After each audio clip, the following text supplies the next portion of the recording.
கர்த்தருடைய நாமம் உயர்த்தப்படுவதாக. இன்றைக்கும் கூட பழைய ஏற்பாட்டு தீர்க்க தரிசனங்களில் இயேசு கிறிஸ்துவின் நாமங்கள் என்ற தலைப்பில் எபிசோடு 5வது பாகத்தை நம்ம இன்றைக்கி நாங்கள் பார்க்க போகிறோம்.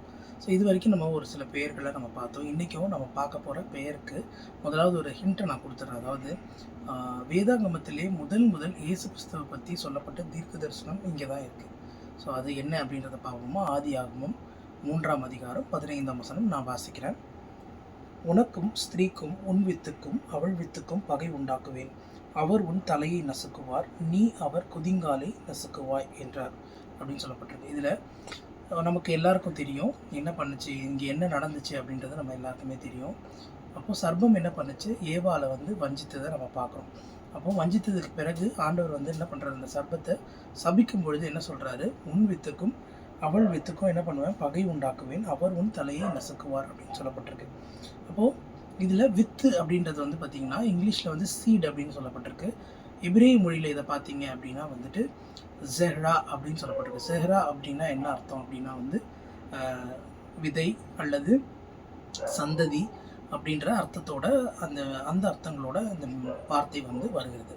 அப்போது சீட் அப்படின்னு பார்க்கும்பொழுது இந்த ஜேரா அப்படின்றது யாரை குறிக்குது அப்படின்னா இயேசு கிறிஸ்துவ குறிக்குது. ஏன்னா அவர் தான் என்ன பண்ண போகிறாரு, சாத்தானுடைய தலையை நசுக்க போகிறார். அவர் உன் தலையை நசுக்குவார், நீ அவர் குதிங்காலை நசுக்குவாய் என்று பார்க்குறோம்.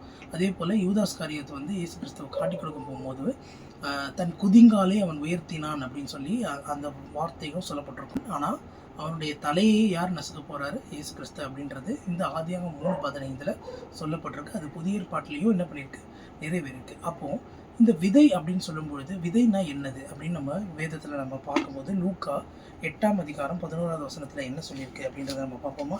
லூக்கா 8ஆம் அதிகாரம் 11ஆம் வசனம், அந்த ஓமையின் கருத்தாவது விதை தேவனுடைய வசனம் அப்படின்னு சொல்லப்பட்டிருக்கு. அப்போ விதைன்றது என்னது, தேவனுடைய வசனம்.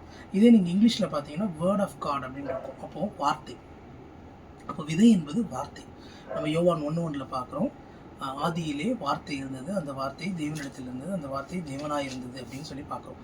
அப்போது அந்த வார்த்தை யார், இயேசு கிறிஸ்து. அப்போது அந்த விதையை யாரை குறிக்குது, இயேசு கிறிஸ்துவை தான் குறிக்குது. விதை என்பது வார்த்தை என்பது இயேசு கிறிஸ்து. அந்த வார்த்தையாகிய இயேசு கிறிஸ்து விதையாக இருந்த அந்த இயேசு கிறிஸ்து மாம்சமாகி நமக்குள்ளே வாசம் பண்ணினார் அப்படின்னு நம்ம பார்க்குறோம்.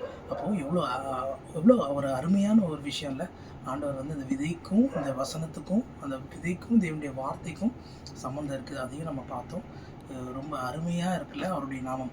இன்னும் அந்த விதை சம்மந்தப்பட்ட இன்னொரு விஷயத்தோட அடுத்த எபிசோடில் நம்மளை பார்க்குறேன். Praise the lord. God bless you.